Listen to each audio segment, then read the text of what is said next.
Hmm. All right, good evening, everyone. We are live with Battling Bad Brokers and Unpaid Freight Invoices. We have our head over dispatching, Caitlin Price. Woo! And we have fraud prevention, um, John Cantera, and then myself, of course, over corporate debt collections, Jennifer Gressman. So here we go for another great episode of battling those bad brokers and getting those invoices paid.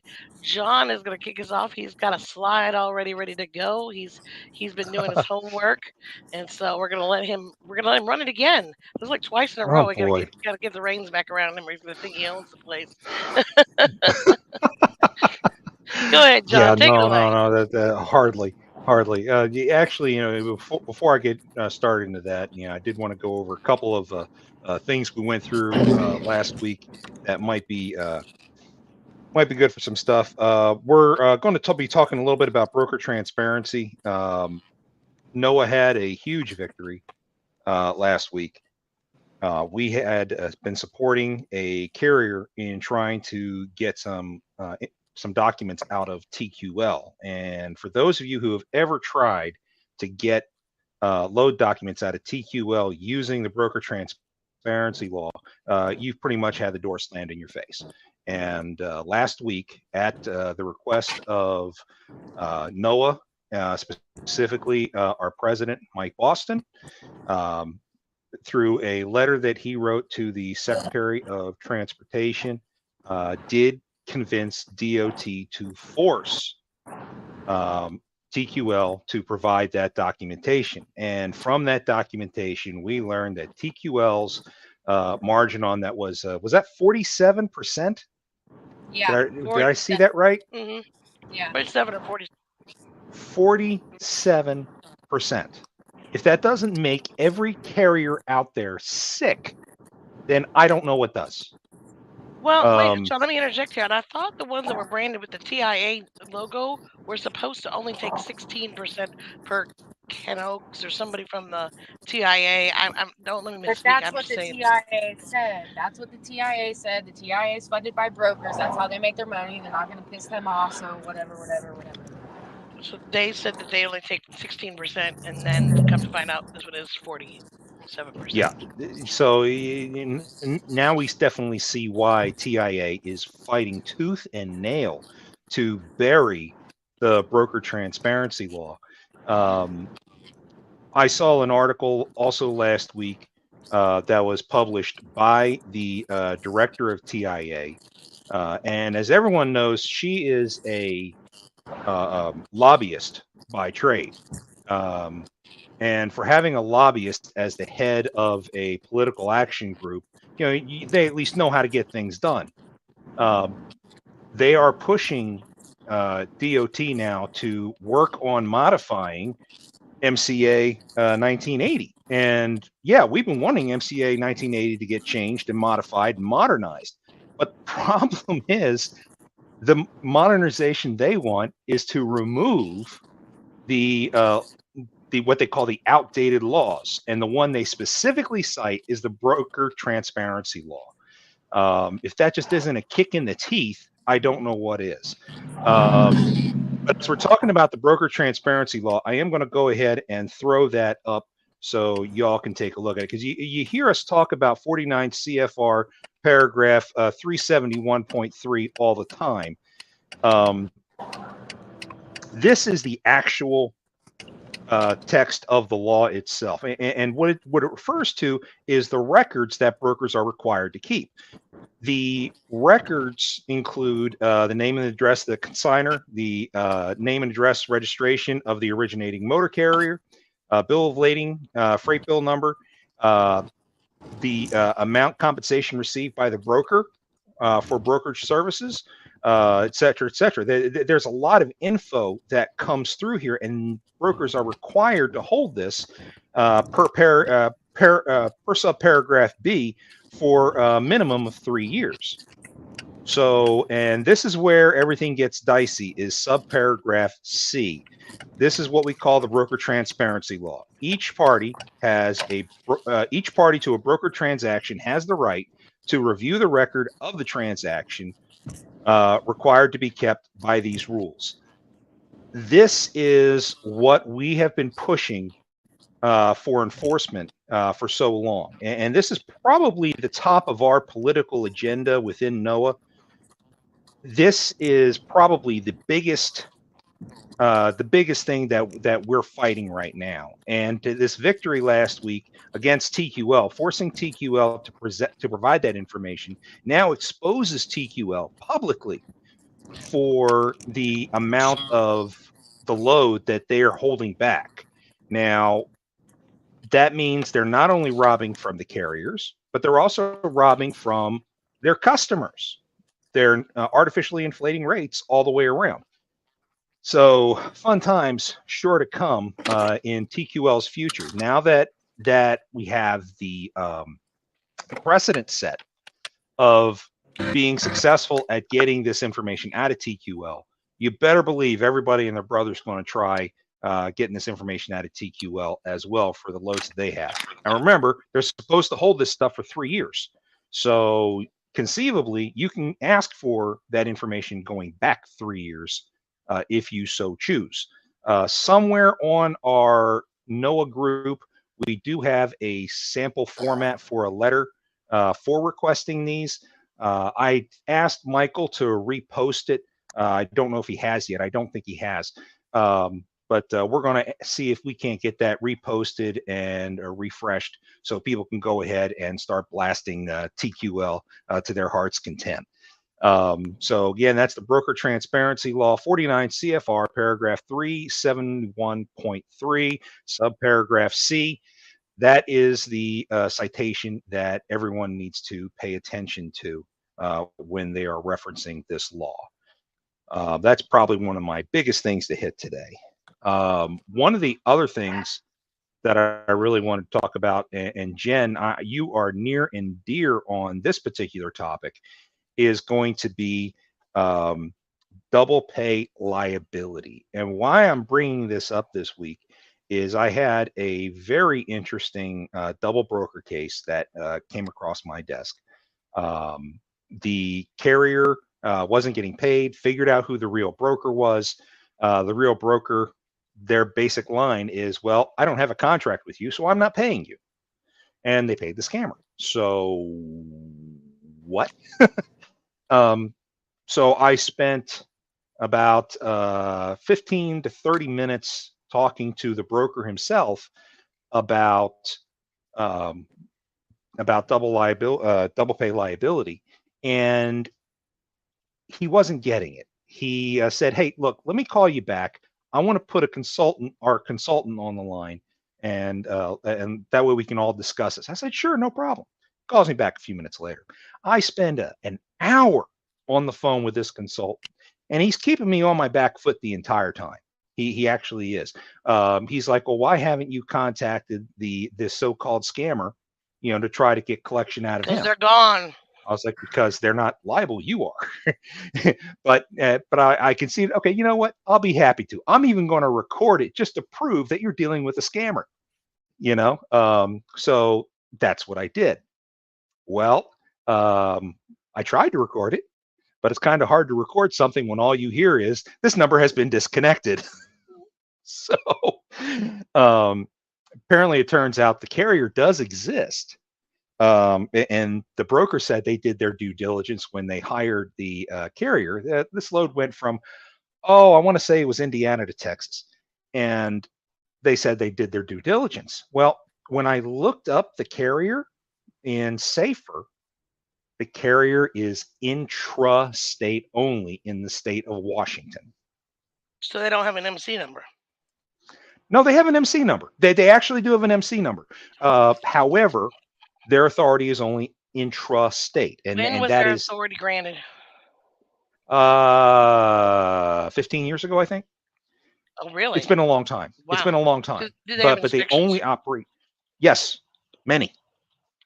Wow, many. That's totally, I would have to give it to them. They probably did do their due diligence then, because those are the major red flags of a carrier, a scam carrier that is out there specifically for the right.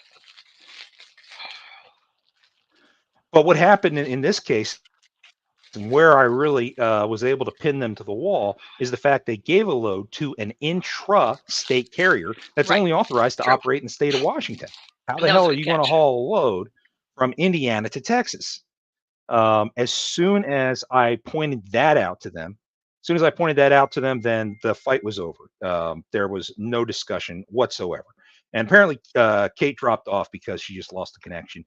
She'll be jumping back on when she can. Um, so yeah, But that's a it's good been catch, Sean, because kind of I crazy. probably wouldn't have I'm noticed glad I that. caught it too. But well, Because usually, if the they only would reason MC them, why or I they're noticed it is interstate. because this consultant kept me on my back foot for a full hour. So I was like, "Yeah, okay, fine, I'll go ahead and I'll look, I'll humor you." And as soon as I looked, it came out clear as day, intrastate. So much so I went and I checked other sources. Carrier OK is another carrier verification tool that I personally use, and they concur it is intrastate. um, whoops, I've been trying to get a hold of them. I have not been able to successfully contact that carrier because I do believe that carrier has been impersonated. We know that the broker that the real carrier booked with was also impersonated. That is Shelton Trucking. I think it's Shelton Trucking and Logistics or something along those lines. I'll have to get that out there for everyone once I find that. Um, they were impersonated. So everything about this load was wrong, wrong, wrong, wrong, wrong, wrong, wrong. In the end, the broker or the scammer, excuse me, the scammer had promised the carrier 3,600, and the real load was paying 2,400, so a 50% increase. And we did end up getting the 2,400 for the carrier. So that is set to be paid this week, and I am staying all over the real broker to make sure that happens. But when you have an issue where you've been dealing with a double brokered load and the real broker is resistant about their liability to pay, that's when you call us. Heck, you really should call us before then. The instant you think you have a double brokered load, you should be calling us.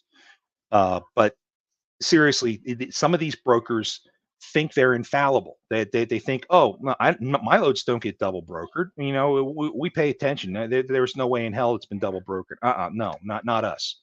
Wrong. Yes, it was you, and I would be shocked if there is a broker that exists today that has not been a victim of double I'll be brokering. right back. I need just a couple seconds. No problem. So, what is really important about um, double pay liability is that it's somebody always has to pay. The carrier must always get paid, and this was first codified by the.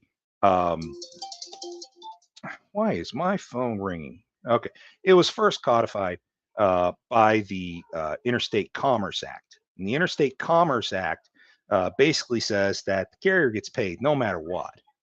And in the trucking industry, the carrier is defined as the individual that holds the pen and ink BOL. So when you hold a pen and ink BOL, that is all the proof that you need in a court of law that you are the actual carrier. So once you are at that point, the fight's over. Somebody has to pay. Now, the actual liability doesn't rest with the brokers. The liability actually rests with the broker's customer. But the broker doesn't want you talking to their customer. They sure as heck don't want you going to ask money for them. So if you're in that kind of a situation, then we have to start negotiating with the broker because the broker is going to do everything they can to minimize how much extra money they have to pay and certainly avoid any damage they can from their customer. That's where the whole thing comes in. But the true lesson in all this is that if you have been a victim of double brokering and you haven't been paid for the load, then all you have to do is reach out to us. There's a statute of limitations of, I believe it's 18 months, right? Yeah. Um, 18-month statute so of after limitations, 18 unless months, Unless it's intrastate, then it reverts to state statute, which is 3 to 10 years, depending on what state you're in. So there you go. In most cases, the carriers that we work with are interstate, so the 18 months usually applies. So if you are in that situation and you are owed money for a double brokered load and you think, oh man, I'm never going to get paid, I might as well write it off. You don't have to write it off. Okay. Contact us and we'll see what we can do about getting you paid. We have a very, very good track record of making that happen. So please, by all means, reach out to us. In case you don't remember how, hit us up at tnooa.com.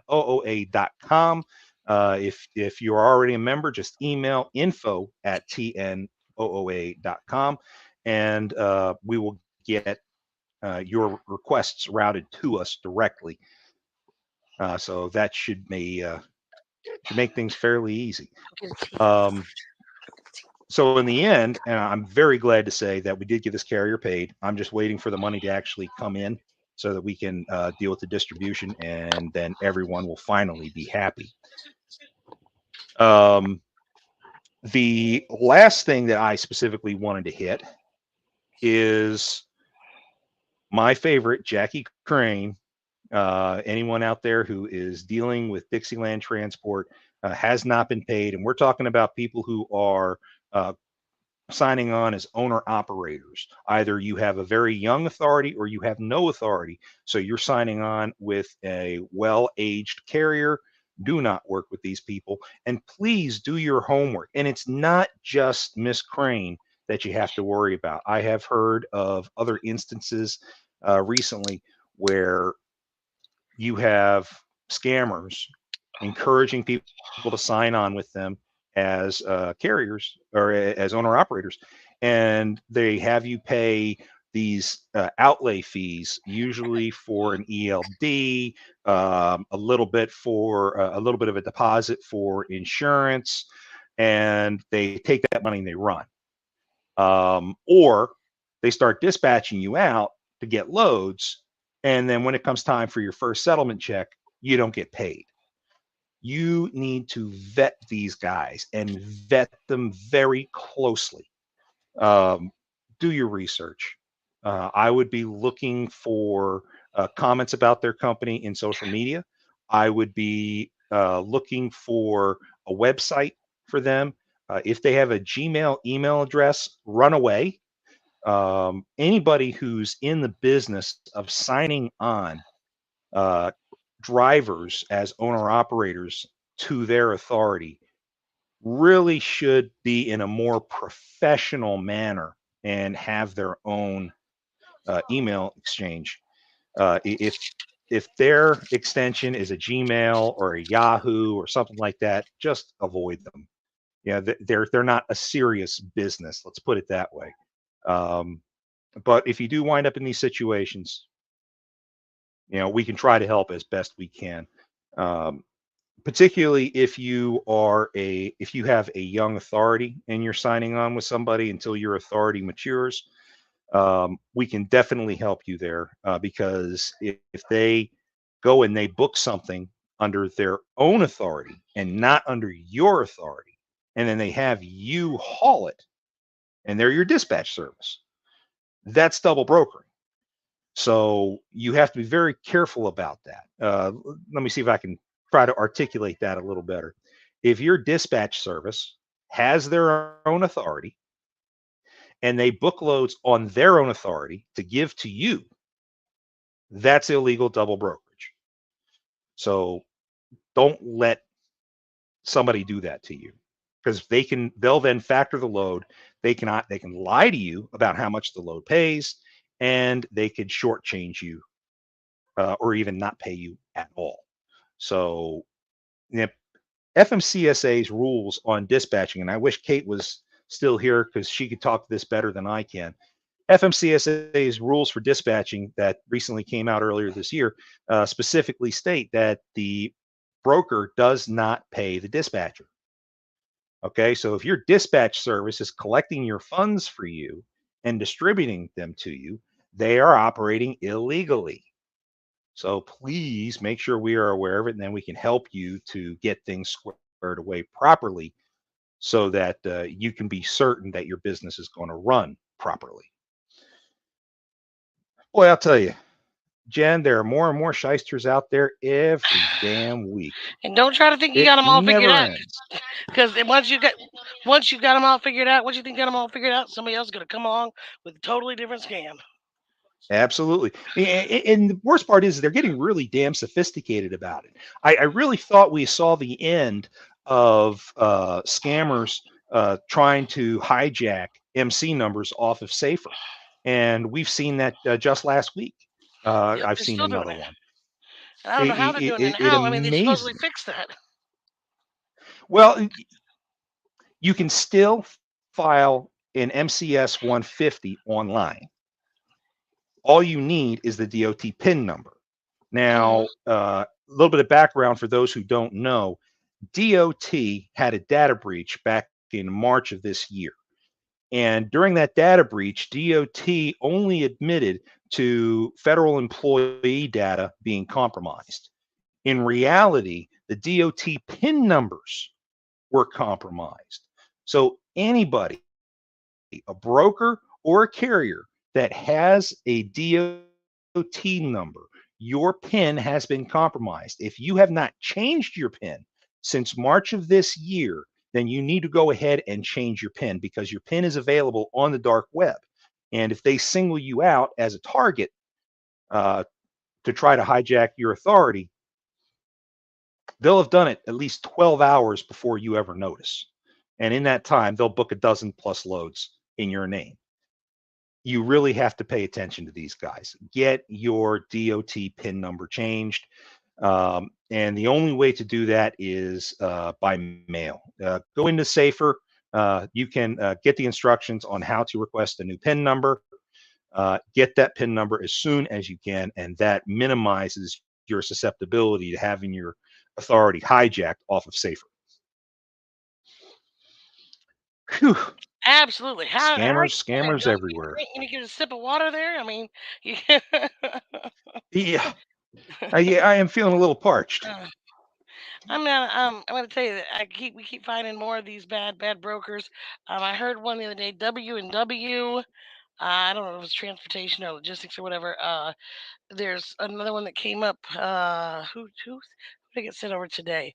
Worldwide is going out. I guess. I've had 2 or 3 claims for them not paying.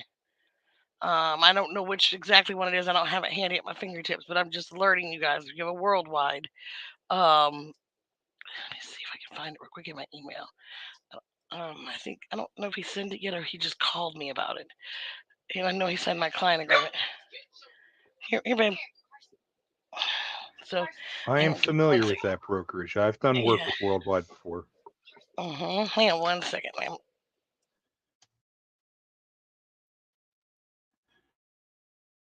I mean, I'm doing a quick search of it too, at least in my email history.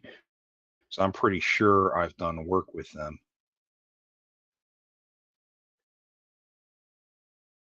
Ba, ba, ba, ba, ba. Most of the stuff when I type in worldwide is coming up as global trans. Global trans appears to be good though. At least I like them. Is it Worldwide Express? No, no, no, no. That's a No, division of Global Trans. yeah, I think. Hang on, look it up real quick. Uh, Hang on, let's see. Global Trans is so big and they're so reputable. There's no reason That's to what. suspect any issues on their part.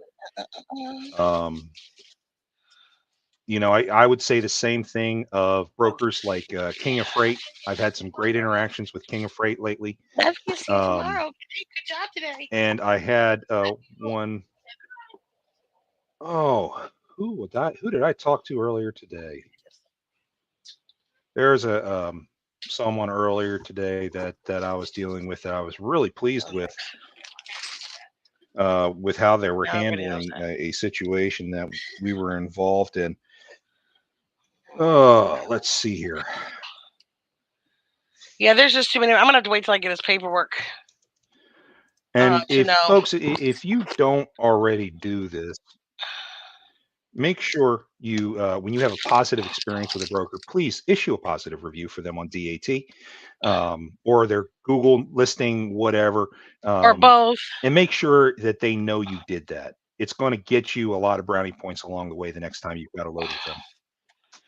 And plus, we do such a good job of calling out the bad brokers for you guys, and then you know who the bad guys are. That we want to give props to the good brokers just the same. We're not out here just ripping people to shreds and trying to tear down brokers. We just want to alert you when there is someone that's not doing right, but we also want to give props to those that are doing correctly so that other carriers will know to use them so that they get the recognition they deserve so that they can be a moment enjoy their moment in the limelight for doing the right thing with the right time. So yeah, just keep all that in mind.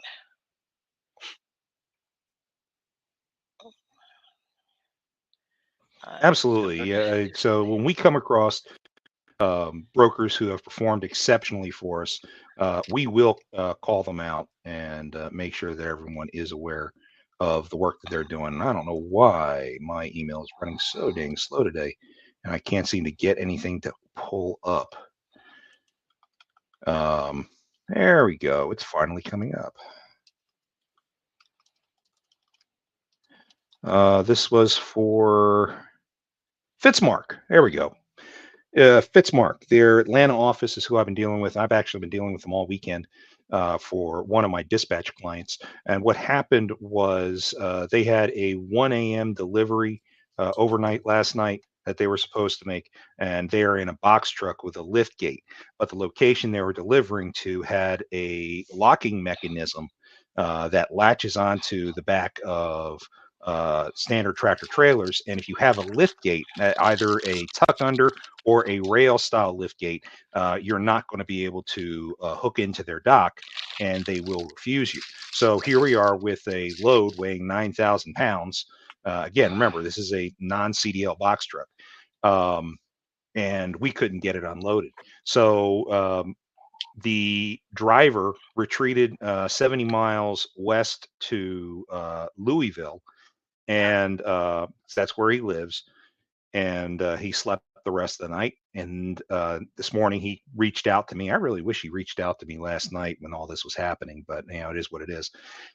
I was able to get a hold of Fitzmark right away, first thing this morning, and explained the situation to them. And not only did Fitzmark pay the full rate from the line haul, but they also paid us an additional premium to take it to a local cross dock in Louisville to go ahead and get the cargo off the truck. Whoa, good So job, Fitzmark. I mean, Fitzmark, bravo, bravo, bravo. I have nothing bad to say about Fitzmark whatsoever. I deal with them at least weekly, and every time is usually good. But this particular instance was so good, I voluntarily gave them a positive review earlier today for their work. So great brokers do exist out there. Fair brokers exist. Brokers who treat people fairly exist. You know, you just got to make sure you're working with the right ones. I've got another one that I'm working with here, Landstar. I know what everyone's thinking right now. Ugh. Landstar, they double broker and all this stuff. Okay, look, we know that there are some agencies within Landstar that are total crap. Okay, Landstar knows it too. Um, they don't do much about it, but they do exist. But they are very good agents that are out there as well. And I'm working with one of them currently, a load on a hot shot bound for Jacksonville. Um, we got to Jacksonville on Friday to unload, but the receiver had no knowledge that the cargo was coming. However, I've got emails from the agent at Landstar verifying that they've been trying to get a hold of him to let him know it's coming and what time we were going to be there, et cetera, et cetera. So they knew, and they ended up pushing my carrier out the door and said, "No, come back on Monday." So I got them 3 days layover. I got them line haul to go from Jacksonville back to the Orlando area where these drivers live, so they could sleep in their own beds for the weekend. So they went back to Jacksonville early this afternoon, and lo and behold, now we need a booking number, and no one has a booking number. So they're on their way back to Orlando again. But we're getting line haul again, going back to Orlando so we can secure the cargo. And we're getting another day layover. And the broker is pushing out rate confirmations every time we have some kind of a modification, and they're pushing it out in a very timely manner. So I have to give props to Landstar, specifically Mag Logistics, MAG. That's the agency. Sarah Hart, bravo. Love the way you're working with it. We'll work with you anytime, day or night. You're fantastic. So there are good brokers out there. We're not out here just to beat up on the bad ones, though we love beating up on the bad ones. Jen, what interesting stuff you got going on? Well, I wanted to go back to the TQL situation for just a minute, and I wanted to talk about the fact that, when it was pointed out that TQL took 47% or whatever it was of the load, they were like, "Oh, well, this was a one-off deal, da da da da da," and somebody pointed out. So they just can coincidentally the first run out with getting, demanding their broker transparency and getting forced to unask the records that just coincidentally this happened to be one that they had a little extra money in versus one to help compensate for one maybe they're taking a loss on per se. I don't think so, people. I was born in the night but not last night. Okay, that isn't you don't know. No, I'm not buying what you're selling. Okay, if you buy that, I got oceanfront property in Arizona too. Okay. Hmm. Yep, I do. So I just wanted to point that out because I wanted to, I was not impressed by that commentary about how, oh, well, this just happened to be one they had a little extra money in because to help make up for one that they might be running tight on or not have or be over, sold it. No, people, we didn't just get that lucky on the first run out. We didn't just, reach blindly into a bag of all red marbles and pull out the one blue marble. That's not how this worked. I'm a genie in a bottle, but I'm not that good. We've been pushing the broker transparency for quite some time, and TQL has always stonewalled any attempt. So again, this is a huge victory for us at NOAA, and it sets the precedent for everybody else to go ahead and push hard to try to get this information. We've known from former brokers at TQL that these were the kind of margins that they were working off of. 50, sometimes 60. I even heard one broker say 70% at one point. These guys are just really giving it to the carriers by taking it out of their check. I don't want to get more vulgar than that. But it's a bad situation. We all know TQL sucks. That's why they are on our boycott list. But now that we're actually getting some action out of DOT to force them to comply with that broker transparency law, that is what the real big victory is at this point. We are now finally able to publicly expose TQL for what they are.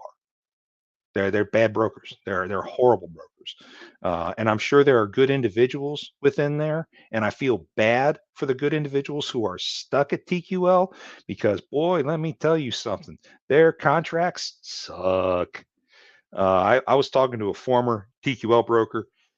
I think it was 2 years non-compete, and of course that also includes a confidentiality agreement. So I mean, oh, and they enforced the hell out of that stuff too.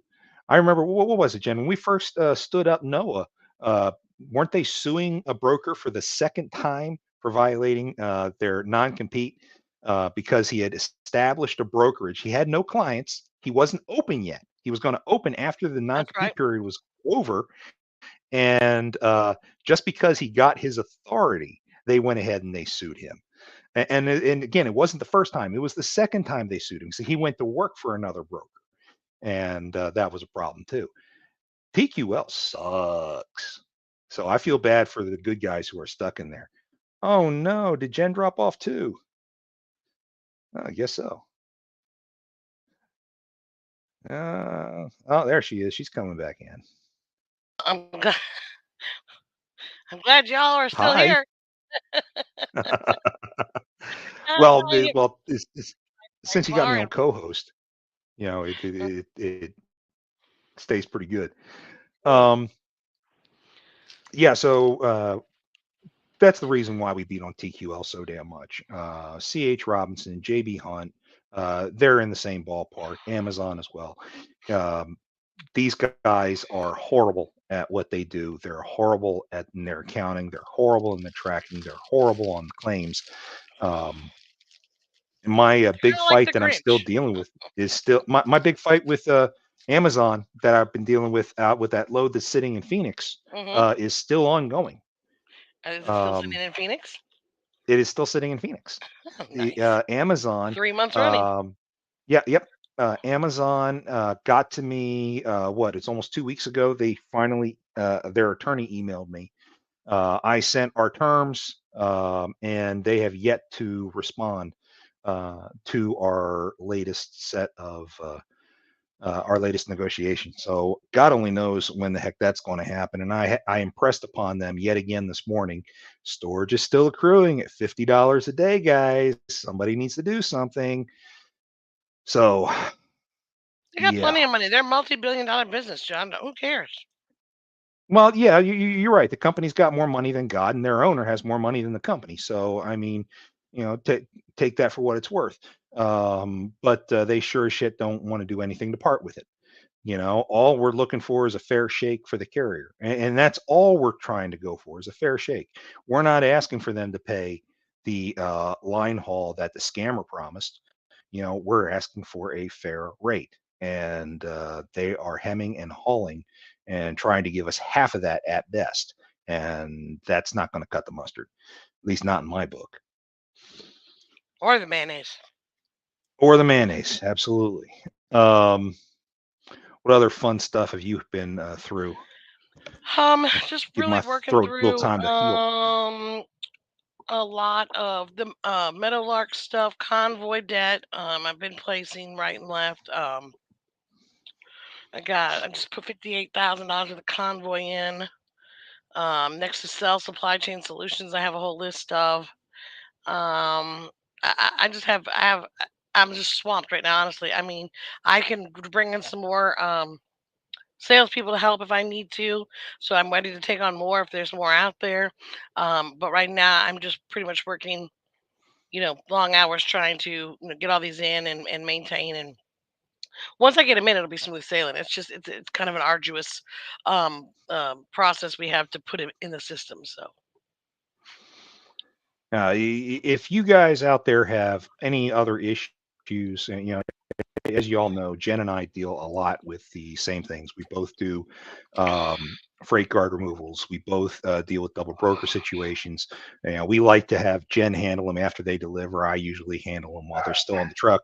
But when in situations like this, when Jen gets overloaded, then by all means, you can always reach out to me too, and I can assist in those particular issues as well.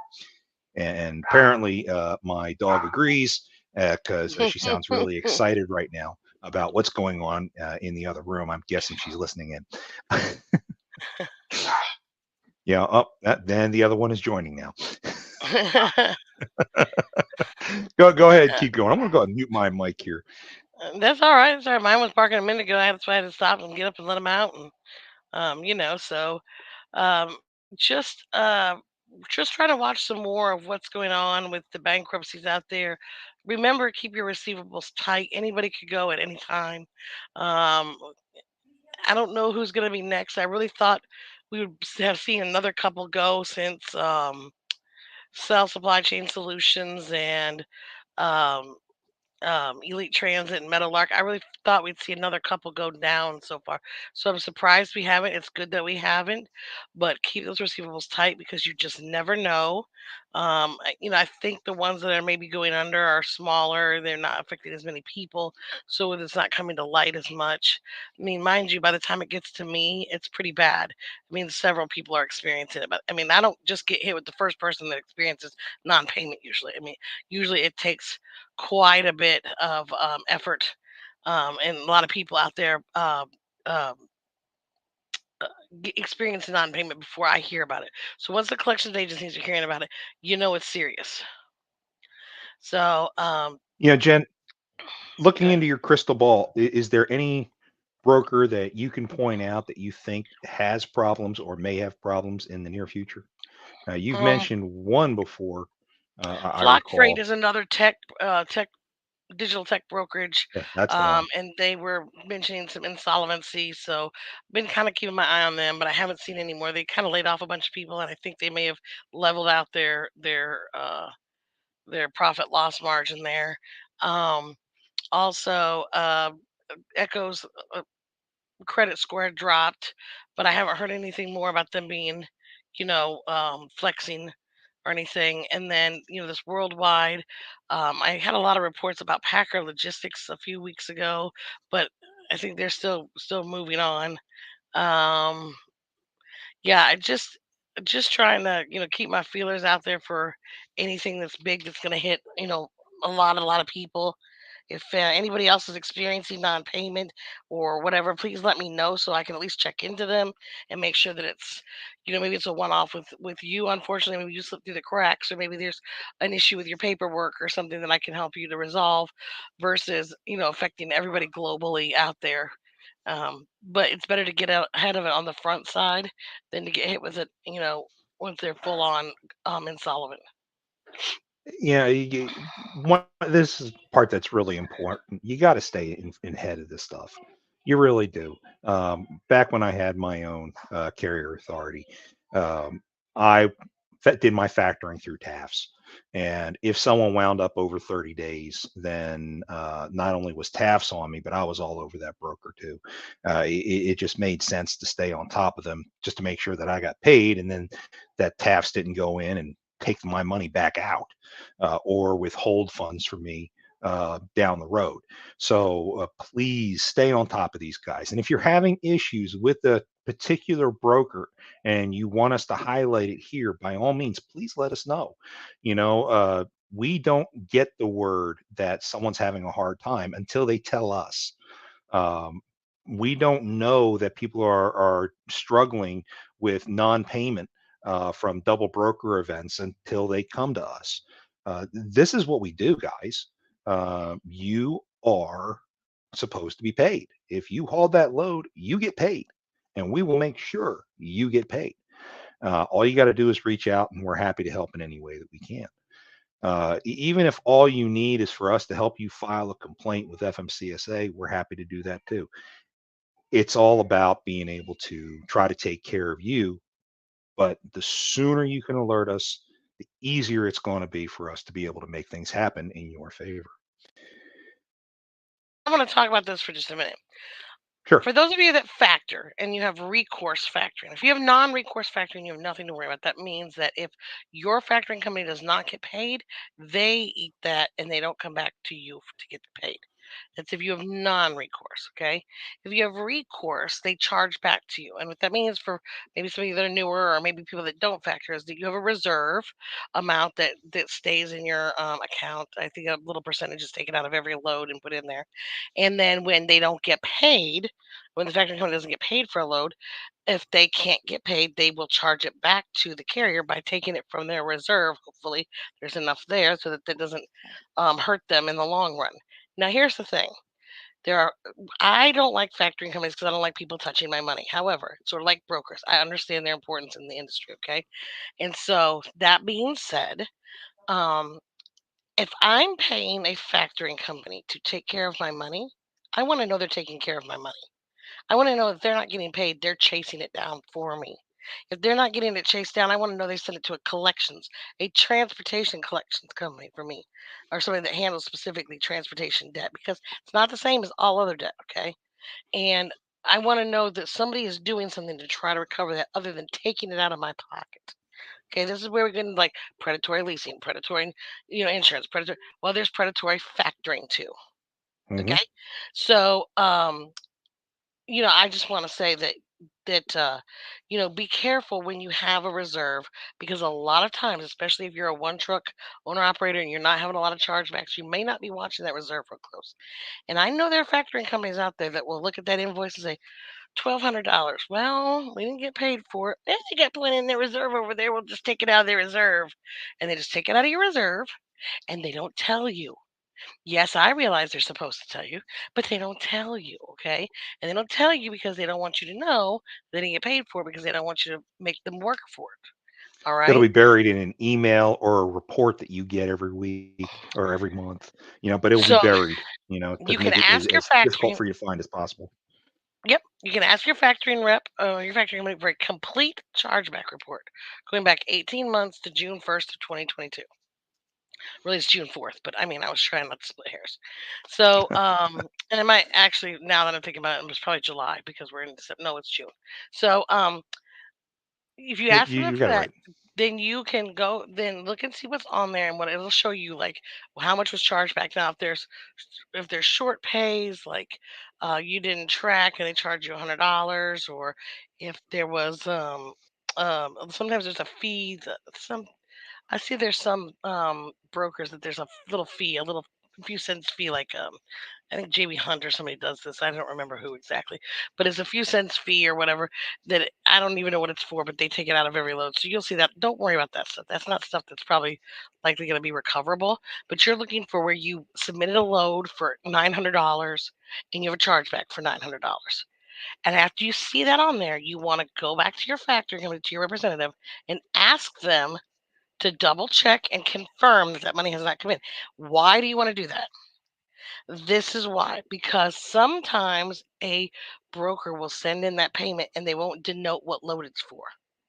And it gets kicked off into a general pool in case you don't ever claim it. Then they're not going to keep it in their pocket. All right. And they don't want to have to work to find it either. So if you ain't missing it, they ain't finding it for you. So you need to tell them to confirm that it has not been paid. Okay. And make them tell you that in writing. No, this has not been paid to us thus far. Okay, in their email. Okay, then you come back to me and say, Jennifer, here's my chargeback report. Here's all the things that they say have not been recovered. They have not been recovered. They charged it back to me. When they charge it back to you, when they take it out of your reserves, that is your pocket. They are taking it out of your bottom line. Okay, every time that you use from that reserve, they have to replenish it. So every time that gets taken away from there, a few percentages coming out of your check every week, you might not even be noticing, but it adds up over the course of time. And we can go back up to 18 months for interstate and help you recover that stuff. So don't be like, oh, I ran that last year. It's too late. No, it's not too late. It's not too late. And with rates like they are, while y'all are sitting because you can't find a load that pays more than operating expenses, start going back, call your factor up, make them work. You are paying them to work for you. Make them work for you. Make them go back, make them look at your account, make them tell you what hasn't been paid, go through it with them, get a clear understanding what you're owed for. Tell them you need a copy of that paperwork. You already sent that paperwork to them, they have it in the file. Tell them I need a copy of that paperwork. They will send it back to you. You can forward it over to me straight in an email and say, here's everything I haven't been paid for in the last 18 months, Jennifer. And we will try to get you paid on everything that we can. And I always tell people, do not try to tell me what I can collect, okay? Let me tell you what I can collect. If you send me something that I know I can't do anything with, I'm going to tell you I can't do anything with this, and this is why. This is a government load. Nobody will take the government to court, okay? They'll keep it tied up in, this is a whatever load. Okay, and so you send it to me, I look at it, and we'll work everything that we can to be able to get you paid. And also, if it's in trust state, if it picks up and delivers in the same state, as I said at the top of the hour, it reverts to state statute, which is 3 to 10 years, depending on what state you live in. Now, that does not mean go to the attic or the basement and dig every old invoice out 10 years back. Okay, no, that's not what I'm saying. I'm just saying that opens up the door a little bit wider I don't encourage you to go back more than about 3 years because most of those brokers are gone, or they switch systems, or it's on microfiche by now, or whatever. I don't know, so they can't help you out. But I mean, if you have something that's just slightly over 18 months, up bordering on that 2 year mark, we could probably still work to recover that. And I always say, don't if it's kind of close on there on the timeline, don't count it out because a lot of people may not know that 18-month statute, or they may not really care. They may just be wanting to get it off their books and get everything balanced out. So don't tell me what I can collect. Don't prejudge it. Send it to me and let me tell you I can't collect it. While we're on the topic of factoring companies, I know there are a lot of carriers out there who think their factoring company is total crap or something along those lines. These factoring companies all If you have operate the England, you're same right. way. If you have England, Yeah, you're if you have right. England, you're right. There are some that are crap, but I personally had TAFs, and I've seen a ton of people complain about TAFs all the time. I never had a problem with them, but I also had an account rep who called me on a weekly basis, who reviewed my receivables and made sure I was up to speed on payments. And if something was starting to become late, starting to hit 30 days, we talked about it and we got it sorted out. Um, I was very pleased with that interaction. If you can find an account rep with, frankly, any of the major factoring companies who at least communicates with you on a regular basis, then I think you got a winner. You probably are doing okay staying with them. But as Jen pointed out earlier, if you can avoid using a factoring company, do so, because all they're doing is taking money out of your pockets.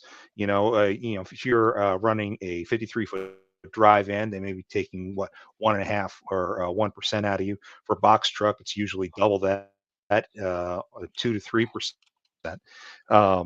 But guys, this is your money. The only thing that you're paying for is the convenience of having it in your account within 24 hours versus having it in your account within 15 to 30 days. The downside is having to track it when it is starting to become late. I have one carrier I dispatch for who does not factor, and I do all their invoicing.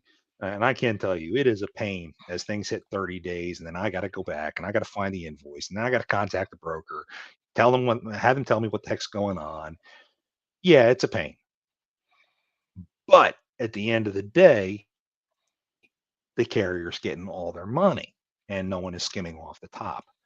Same thing goes with dispatchers. I know dispatchers are a dirty word in this industry as well, but as Kate will attest, there are some damn good ones, and you don't have to use a dispatcher if you don't want to, but we are here, and if you're looking for a good one, get a hold of Kate, and she will get you hooked up with a NOAA certified dispatcher who can make sure that you are being represented properly in accordance with FMCSA regulations so that you don't wind up in trouble.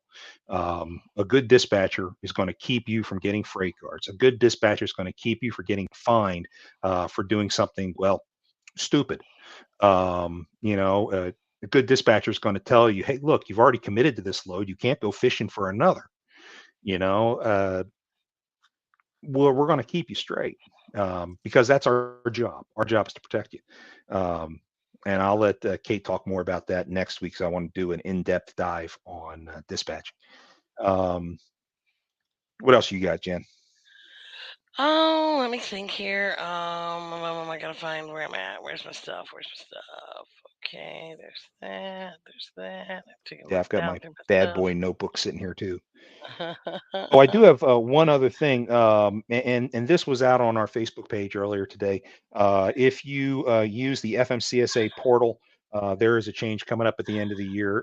They're going to go in using login.gov moving forward. So please make sure that you get that conversion done for yourself before the end of this month, because they will be terminating FMCSA portal accounts by the end of the month. So definitely keep that on your radar. They're doing what at the end of the month? I'm sorry, They're transitioning over the portal logins to login.gov. Oh, So okay. you need to transition your portal account to login.gov or you will lose access to your portal account. No. So please make sure you do that by the end of the month. Yeah.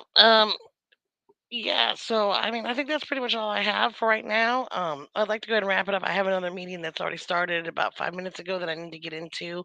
So thank you all for tuning in once again and hanging with us out here doing our thing. Um, other than that, I think that's it. You got anything, John? Is there anything out there on our Yeah, well, we're here webpage, every Monday. on our Every Facebook page? Monday, we're out here 5 p.m. Central Time. Um, please come on out, check us out. If you have any questions, hit Jen or myself up anytime. You can find us in the Facebook group and post questions there if you want them addressed during an episode, and we'll be happy to do so. We are also available live on Facebook and our specific YouTube channels. You could also get in and ask questions from there live for us if you want. I know I keep a catalog of all of our shows on my YouTube page. Jen, I think you do too. Um, so feel free to go ahead and run through the entire series to keep you informed of what's going on. If you are not already a member of NOAA, go to tnooa.com and sign up. It's $125 a quarter. That's every 3 months. And for $500 a year, you basically get the convenience of everything you could possibly Oh, need and I had a operating fuel a card. trucking company, including a fuel card, everything you need for starting a trucking company from scratch. Um, and it's all under one roof. And oh, by the way, it's all discounted.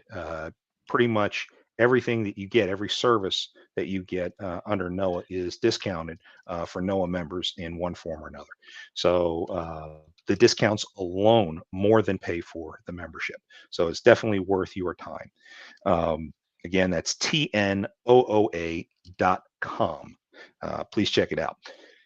Hang Other on, I than got that, got got a banner coming up here. oh, you got a banner coming. Yeah. Yeah, apparently, I went too fast. Jen didn't get it up fast enough. But yeah, by all means, it pays to be a member, and we're here to help anytime that you need it. All you got to do is just reach out to us. There you go. And oh, there you are. Includes the savings on our fuel card and tires. The tire discount program is a nationwide program, and it does come with the fuel card. And you It can get it also, without the fuel card. You yes, can sign up yes, for you it without can. the fuel card. Same with the PM program. There's a national preventative maintenance program that comes with a fuel card as well, that offers discounts. And the biggest discount I saw on the fuel, there are some TA stations you are getting as much as 125 a gallon discount. What? I did not know Yep. that.